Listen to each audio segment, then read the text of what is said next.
이번에는 강풍이 아니고 해적을 만납니다. 근데 이제 뭐 싸우고 하다가 어느 섬에 딱 내려졌는데 이 섬이 기가 막혀요. 이 뭐 하는 섬이야 이러고 있을 때 갑자기 왜 그 영화 인디펜던스 데이 보면 이렇게 딱 갑자기 그림자가 이렇게 들이오죠. 딱 그 장면이에요. 그 장면을 제가 그대로 읽어드리겠습니다. 하늘은 구름 한 점 없이 맑았고 태양은 너무 뜨거워서 얼굴을 옆으로 돌릴 수밖에 없었다. 그러던 차에 갑자기 태양이 뭔가에 가려졌는데 내 생각에 구름과 무척 다른 광경이었다. 다시 돌아보니 나와 태양 사이에 어떤 거대하고 불투명한 덩어리가 떠 있었고 내가 있는 섬을 향해 서서히 다가오고 있었다. 책에 따르면 이렇게 회랑으로 이루어졌다고 얘기를 하거든요. 층층이 이렇게 도시가 형성돼 있고요. 밑에는 금강석으로 이루어져 있다고 그래요. 이게 바로 떠다니는 섬 라퓨타예요. 그러니까 그 걸리버가 여기에 이렇게 가려진 거죠. 그 걸리버가 이렇게 위를 쳐다봤더니 이 라퓨타에 있는 사람이 이리 오세요 그러면서 이렇게 밧줄을 내려주는 거예요.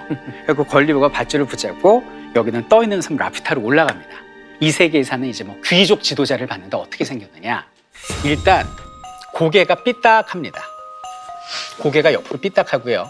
눈이 이렇게 있는데 한쪽 눈은 안을 바라보고 있고요. 한쪽 눈은 위를 바라보고 있습니다. 위. 안을 바라보고 있다고? 자기 안.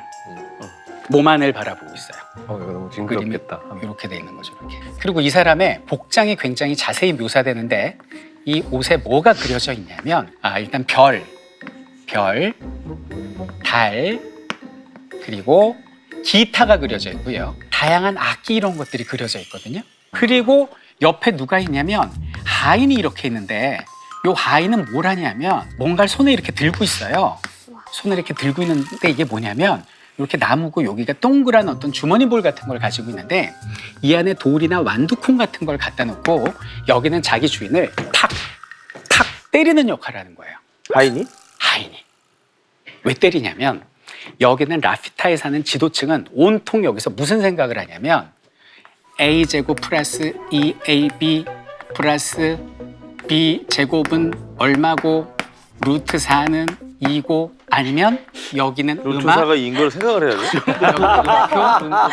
이런 것만 생각을 해요. 그러니까 온통 음악이나 수학 외에는 깊은 사색 외에는 아무것도 하지 않는 인간들이에요. 사색만 하는구나. 사색만 해.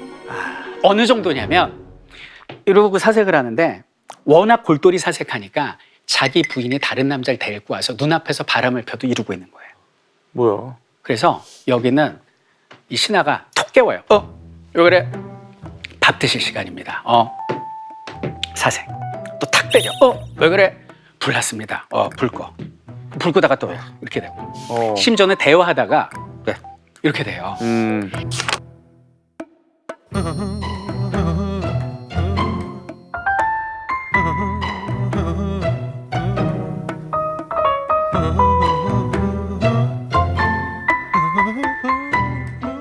근데 이 섬은요 알고 봤더니 라퓨타만 있는 게 아니라 라퓨타가 이렇게 비행접시처럼 떠다니면서 이 밑에 있는 수많은 도시들을 지배를 하는데 걸리버가 깜짝 놀란 게 뭐냐면 자기가 태어나서 이렇게 황량하고 황폐하고 질병과 고통이 끊임없이 악취나는 지옥과 같은 곳이 이 도시인 거예요. 또 여기서 이제 또 한 귀족을 만나가지고 그 사람이 이 지역 가이드를 해주는데 걸리버를 어디로 데려가냐면 왕립학술원이라고 연구원으로 데려가요. 연구소. 뭐 하는 곳입니까? 들여다봤더니 한 사람은 오이죠, 오이. 오이에서 햇빛을 추출합니다. 햇빛? 예, 햇빛. 그래서 그걸 비커에 담아서 가지고 있다가 날씨가 추워지잖아요. 그럼 그걸 열어서 따뜻하게 기온을 올리는 연구를 8년째 하고 있어요. 그 연구를. 또 어떤 사람은 사람 똥 있죠. 어떻게 하면 여기는 똥을 음식으로 만들 수 있을까? 그 레시피를 연구하는데 평생을 바치고 있고요. 백성은 굶어 죽고 질병에 시달려 가고 있는데 지배층은 이 짓 하고 있고 여기는 과학자 똥이나 찍어 먹고 있는 황당한 이 지역에 너무 실망을 해.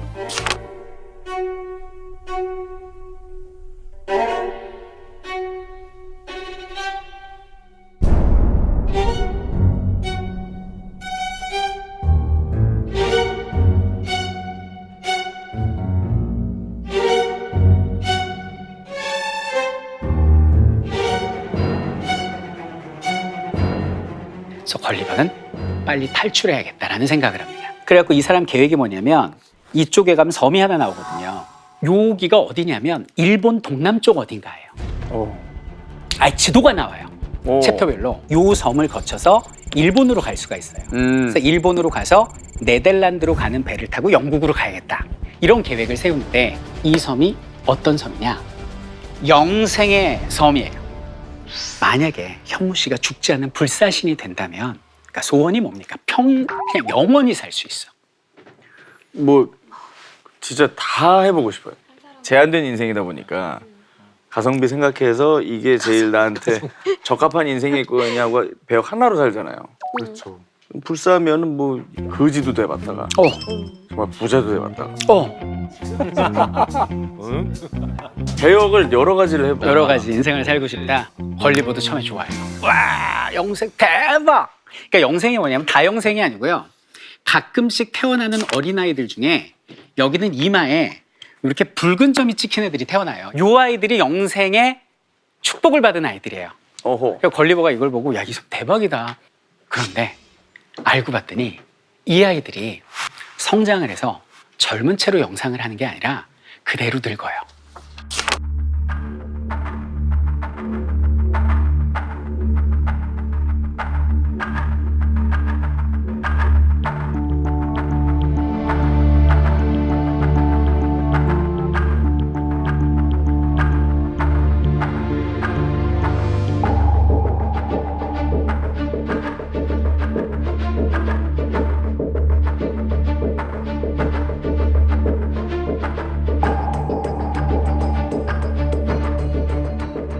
돈도 없이 기억력도 없이 그렇게 평생을 살아가는 모습을 걸리버가 보고 이 영생이라는 것이 얼마나 헛되고 무의미한 것이구나를 깨닫게 됩니다.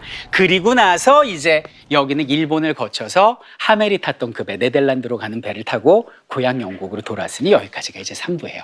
라퓨타였습니다. 라퓨타처럼 떠 있는 건 가능합니까? 한 질문이죠. 예. 그 라퓨타에 대한 이야기를 읽어보면 라퓨타를 설명할 때 자석으로 힘을 뭐 밀어내고 이런 표현들이 나오잖아요. 여러분 들어보신 적 있나요? 자석으로 띄운다는 거? 자기부상 열차. 자기부상 열차. 그렇죠. 그러니까 사실 가능은 한 거죠. N극과 N극을 맞대면 서로 밀어내니까. 근데 가능하지만 이 정도까지 무거운 물체를 현재 기술로도 띄울 수는 없기 때문에 그다음에 안정성을 답보하기가 쉽진 않고요.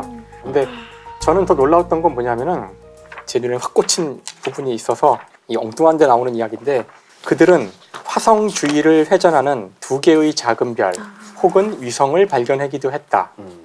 물론 이거 그냥 쓴 걸 텐데 그냥 화성의 위성이 실제로 2개가 있거든요. 포보스하고 데이모스라는 위성이 있는데 이것이 발견된 것은 이로부터도 150년 정도 지난 다음이에요. 그러니까 그냥 찍은 건데 맞췄고요. 성지 글이네요. 그래서 예전에 성지. 그리고 여기 화성의 위성에 대해서 뭐 공전 주기가 얼마고 이런 말들이 나오는데 공전 주기가 정확하진 않지만 대충은 맞춘. 여기서는 10시간이라고 되어 있지만 실제 7시간 30분이고요.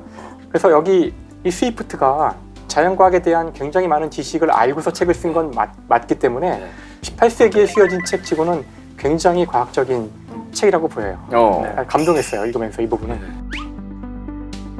아니 근데 오늘 했던 얘기 중에 제일 흥미로운 얘기 같은데 진짜? 라퓨타 여행기를 보다가 독도가 우리 땅임을 알게 해주는 증거를 발견했다고요. 이거 못 보셨어요? 이거 뭐지? 지도? 지도. 진짜?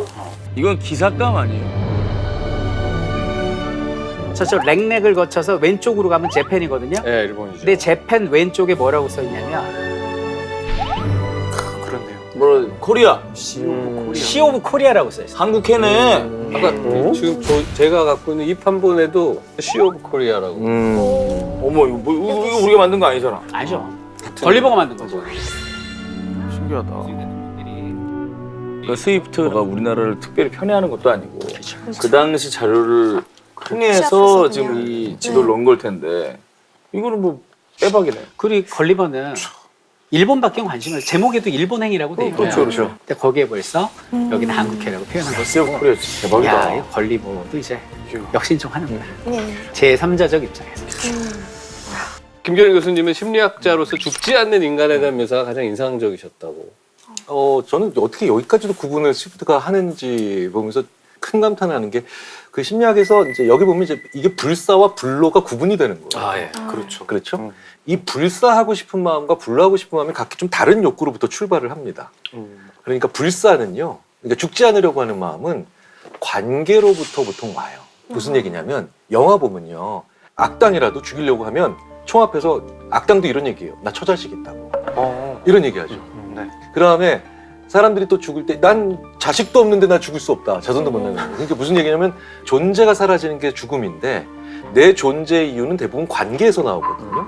그런데 그 관계가 아직도 다 만들어지지도 않고 관계에 최선도 못했는데 내가 사라진다? 그러면 심지어 고통 없이 죽는다고 해도 사람들이 너무너무 싫어하고 거부를 합니다.